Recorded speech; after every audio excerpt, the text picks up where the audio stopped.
réduit. Autoséquestration 3.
Salut les gars, salut Alex, ça va bien? On est dans 101% comme d'habitude, c'est jeudi. Aujourd'hui on va faire une critique de jeu sur Tekken 6. Tekken 6 c'est un jeu de combat qui est vachement bien que Virtua Fighter, mais bon ça, tout le monde s'en fout. Ensuite nous aurons mon souvenir et Otto.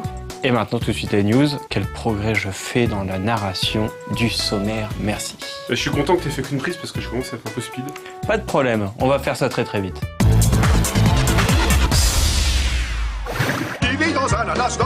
Après avoir fait carrière dans le petit écran, s'être essayé au cinéma ainsi qu'aux jeux vidéo, Bob l'éponge fait parler sa fibre artistique et écologique au Pavillon de l'Eau, dans le 16e arrondissement de Paris.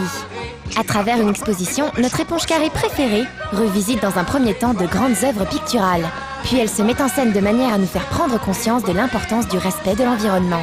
Cette expo ludique et drôle se terminera le 21 novembre avant de partir faire le tour du monde. Elle s'adresse aux fans de tout âge et est gratuite pour tous.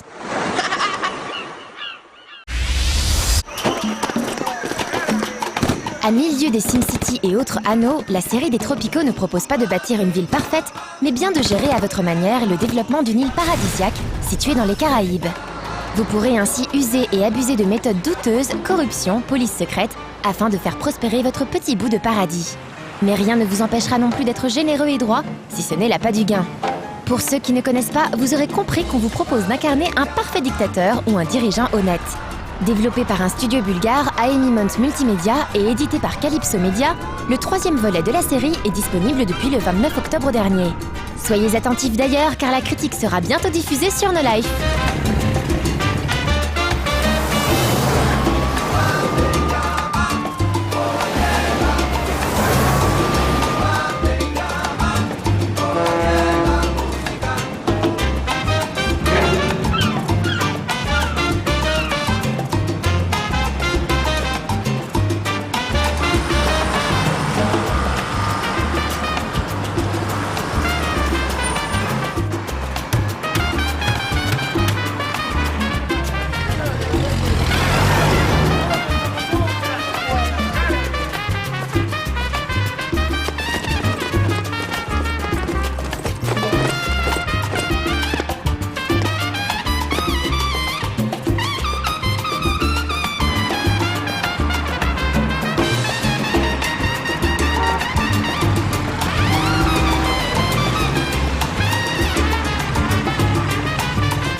Avec ce trailer, Digital Illusion et Electronic Arts annoncent l'arrivée en mars prochain d'une édition limitée pour Bad Company 2. Pour une fois, elle sera vendue au même prix que la version standard. L'intérêt de se la procurer repose sur le fait qu'elle proposera 6 bonus pour le mode en ligne, à savoir une défense et une puissance de feu augmentée pour les véhicules, un détecteur de mouvement, un pistolet lançant des projectiles permettant de tracer les ennemis, ainsi que 2 nouvelles armes. Le jeu est attendu pour le 5 mars prochain en Europe sur 360, PS3 et PC.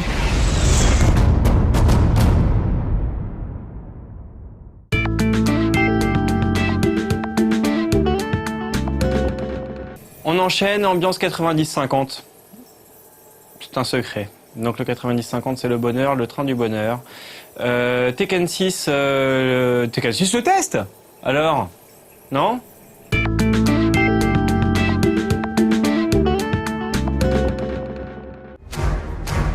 Pour les fans de jeux de baston, cette année 2009 sera à marquer d'une pierre blanche.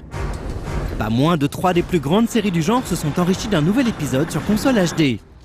Il y eut tout d'abord Street Fighter 4 en février dernier, puis The King of Fighters 12 cet été, et enfin Tekken 6 fin octobre. C'est bien entendu ce dernier dont nous allons parler aujourd'hui. Ce 6e volet est directement tiré de la version arcade disponible au Japon depuis 2 ans. Enfin, pour être précis, l'adaptation console provient plutôt de la 2e édition arcade de Tekken 6, baptisée Bloodline Rebellion, qui a vu le jour 1 an après la première. Comme d'habitude avec la série Namco, le débat s'est inévitablement installé, bien avant la sortie du jeu. Les réfractaires à l'univers et au gameplay de Tekken ont tapé sur ce 6e volet, sans même mettre la main dessus, alors que les fans ont soutenu aveuglément leur futur trésor. Pas de panique, nous, à No Life, on a pris le recul nécessaire. Et comme bien souvent dans ces cas-là, on s'aperçoit que les deux camps avaient à la fois tort et raison.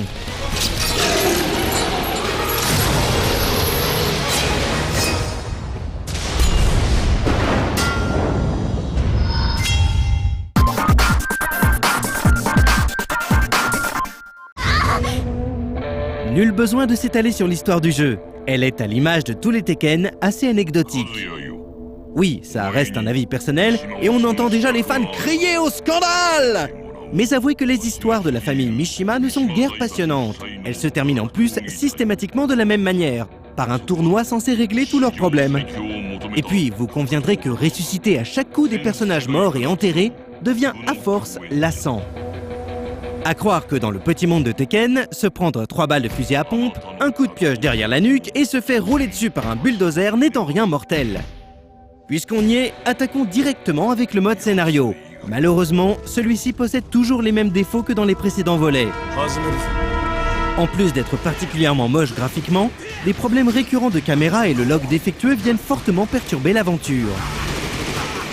Difficile d'apprécier correctement cette partie beat'em all lorsqu'on est régulièrement pénalisé par ces problèmes d'ordre technique. À part cela, vous retrouverez vite vos marques car il faudra toujours défenestrer les dizaines d'ennemis se présentant devant vous, avec, au début, pour seuls personnages, Lars et Alisa. Au fil de l'histoire, vous débloquerez les autres protagonistes qui vous aideront ensuite à engranger des G, l'unité monétaire du jeu. Le mode scénario est en effet le moyen le plus rapide d'amasser de l'argent et donc de débloquer les multiples tenues servant à customiser les combattants. Les combattants, parlons-en justement. Ils sont au nombre de 40, ce qui est évidemment plutôt conséquent. On retrouve donc l'ensemble des personnages que l'on connaissait déjà, avec en prime 6 petits nouveaux. À commencer par le militaire suédois Lars et la petite cyborg Alisa, que l'on a évoqué auparavant. S'ajoutent à ceux-ci Bob, Miguel, Léo et Zafina, tous très différents, que ce soit au niveau chara design ou dans leur manière de se battre. En versus, Tekken 6 affiche un gameplay tout ce qu'il y a de plus commun, dans la droite lignée de la série. On a toujours à sa disposition 4 boutons, contrôlant bras et jambes des personnages. Les combos reposent toujours sur des enchaînements aériens appelés juggle. Ils vous permettent de frapper une demi-douzaine de fois un adversaire en l'air. Dans cet épisode, la panoplie de coups de chaque personnage a été largement étendue, et les possibilités de juggle sont maintenant beaucoup plus grandes. Dorénavant, il existe aussi le bounce, qui vous donne le droit de faire rebondir votre adversaire au sol avant de l'enchaîner lors de sa lente retombée. Et oui, ce Tekken 6 est un Tekken comme on les aime, ou pas. Les combos vous laissant sans réaction sont nombreux et toujours aussi frustrants. Lors d'un enchaînement, vous n'aurez que vos yeux pour pleurer, et vos mains pour prier que votre jauge de vie ne soit pas vide avant que votre personnage ne touche le sol. Et rien ne dit qu'une fois par terre, vous ne preniez pas 2-3 coups de pied bien sentis pour vous achever. Il n'est pas rare non plus que l'on assiste à des parties de flipper impliquant votre adversaire, un mur et la tête de votre avatar. Là aussi, rien à faire si ce n'est d'essayer de se dégager via une petite roulade avec un timing très précis. Comme dans tous les jeux de baston, l'arrivée d'un nouvel épisode de Tekken demande une période d'adaptation. Il faudra revoir les timings de chaque coup, maîtriser les distances, prendre en compte la taille des nouvelles arènes, la vitesse à laquelle les personnages se mettent en garde, etc., etc. Bref, réapprendre les petites subtilités qui feront la différence lors des combats online. Tekken est aussi réputé pour être bien plus accessible qu'un KOF ou même qu'un Street par exemple. Si les techniques est à haut niveau, un débutant arrivera toujours à quelque chose d'à peu près convenable en martelant les boutons de sa manette. Là où certains jeux donnent clairement un avantage à celui qui domine une rencontre, Tekken 6 offre une nouvelle chance à ceux qui sont en position de faiblesse. Lorsque votre jauge est vide à 95%, celle-ci se met à clignoter. Cela vous permet d'infliger beaucoup plus de dégâts qu'en temps normal. De quoi pimenter un peu les parties qui semblent jouer d'avance.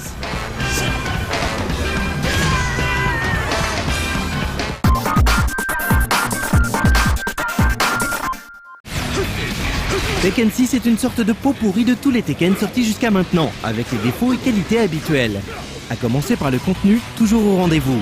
40 personnages, des modes de jeu à l'appel, des tonnes d'éléments à collectionner, aucun doute, la durée de vie du jeu est assez colossale. Pas de surprise non plus au niveau du gameplay.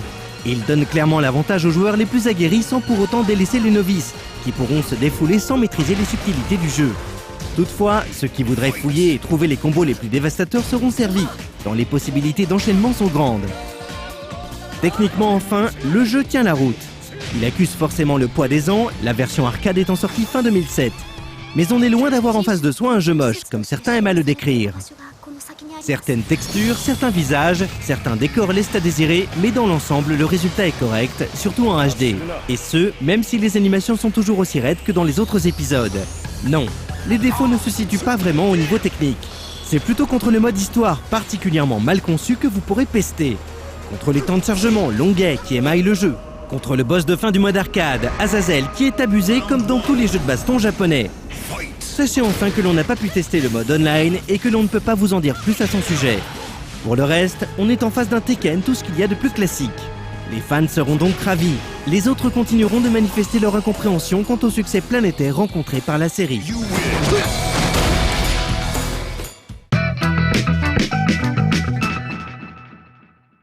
Ah, pas de débat aujourd'hui sur nos lives. Ah bah non, c'est pas tous les jours, pas tous les jours. Donc c'était le test de 90-50. Ah bah non, c'était le test de Tekken 6. On va peut-être la refaire celle-là, non, tu veux pas? Non, parce qu'on enchaîne. Vas-y. Alors Tekken 6, voilà, ça c'est fait. Et maintenant on fait mon souvenir. Mon souvenir, c'est le projet de Grégoire Hello. Et puis là, c'est sur un mec qui va vous parler d'un vieux jeu, probablement. Allez, à bientôt.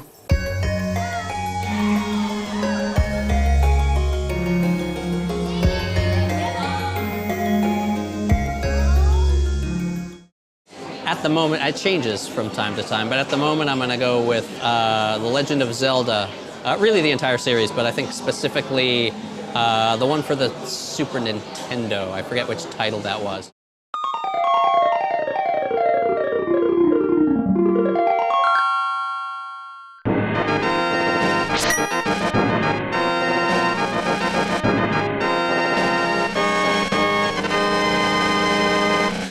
It really has always struck me what a master of kind of interactive drama Miyamoto is, and those games really exemplify it. Where you're always sort of, as you go around, you're always given a taste of what is coming later, and so that when you finally get to that moment where you get the mallet, for example, and you now know, oh, I can use this to pound down all those posts that I've been seeing everywhere, and I'm going to go and open up a bunch of new territory and explore that.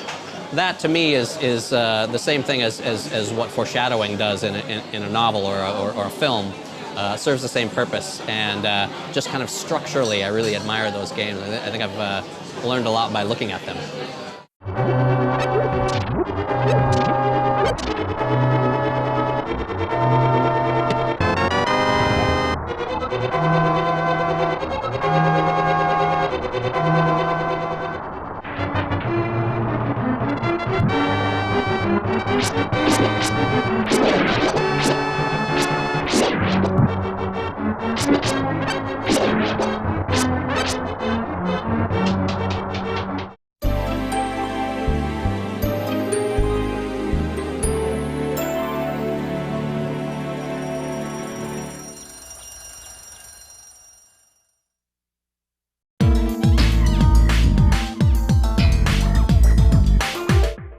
Alex me demande pourquoi je parle de Grégoire Hello. Parce que souvent, les gens invisibles en télévision sont invisibles et c'est un problème. Donc c'est un concept de Grégoire Hello. Et donc Grégoire Hello a inventé mon souvenir. Et un habillage de Radigo. Ah, c'est vrai que c'est eux les vrais invisibles. C'est vrai. Respect à tous les gens de l'ombre. Voilà. Si on regardait maintenant mon Otto avec Caroline.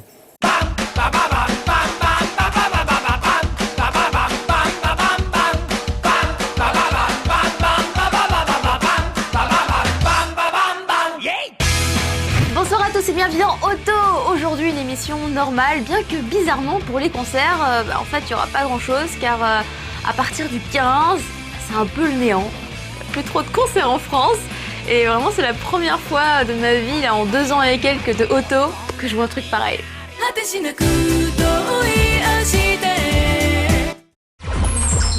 On commence les concerts avec Oru Taichi et sa grande tournée européenne. Pour ceux qui ne connaissent pas, je vous rappelle que c'est plutôt de l'expérimental et il ne leur reste plus que 4 dates en France, dont le 14 à Paris.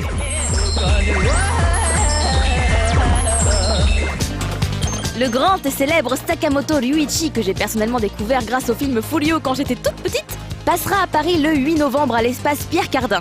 Je ne sais pas vous, mais moi j'ai vraiment hâte de l'entendre jouer du piano.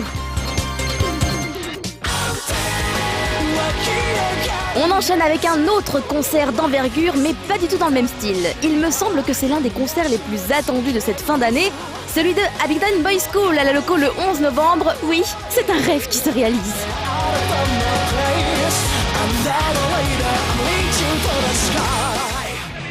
Et enfin, nous terminons avec le groupe de hardcore punk Crucial Section.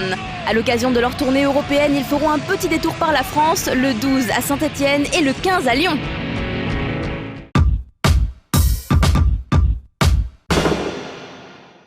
On commence les topics, les news du moment avec la chanteuse Double qui a annoncé récemment sur son site officiel qu'elle cessait cette activité de façon temporaire. Apparemment, de gros problèmes de santé l'obligeraient à faire un break et à suivre un traitement. Elle a déjà commencé à annuler quelques-unes de ses apparitions, mais son nouveau single en collaboration avec Shimizu Shota prévu pour la semaine prochaine est quant à lui maintenu. Espérons qu'elle se soigne vite et revienne le plus tôt possible pour assurer la promotion de Oyasumi no Kisuo, Good Night My Love. Il y a quelques mois, je vous annonçais que Maki, l'ex-chanteuse de High and Mighty Color, s'était mariée avec Nakamura Masato de Dreams Come True, de 29 ans son aîné. Suite à cela, elle avait quitté le groupe pour se consacrer à son mariage et, suite logique, elle a récemment accouché de leur premier enfant. On ne sait pas encore si c'est un garçon ou une fille, mais le couple est heureux et se trouve actuellement à Okinawa, ville d'origine de Maki.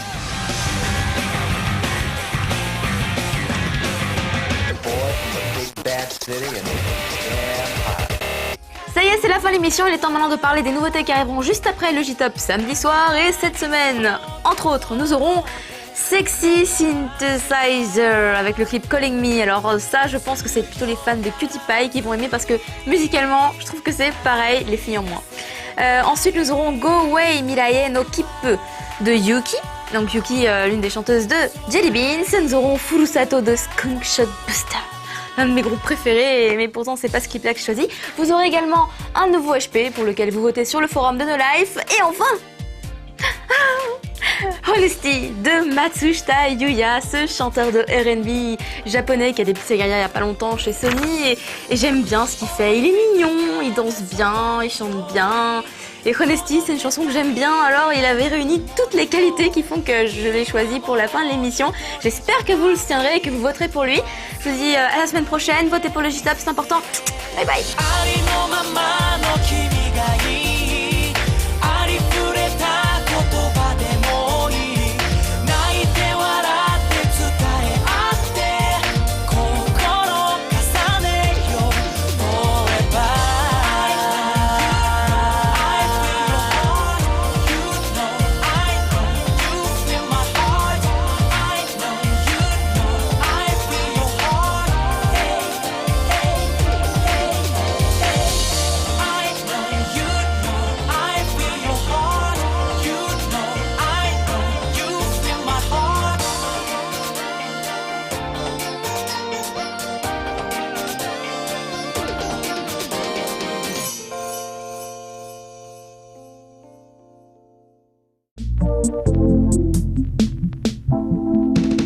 C'était Auto, c'était déjà la fin de l'émission. C'est déjà la fin de l'émission.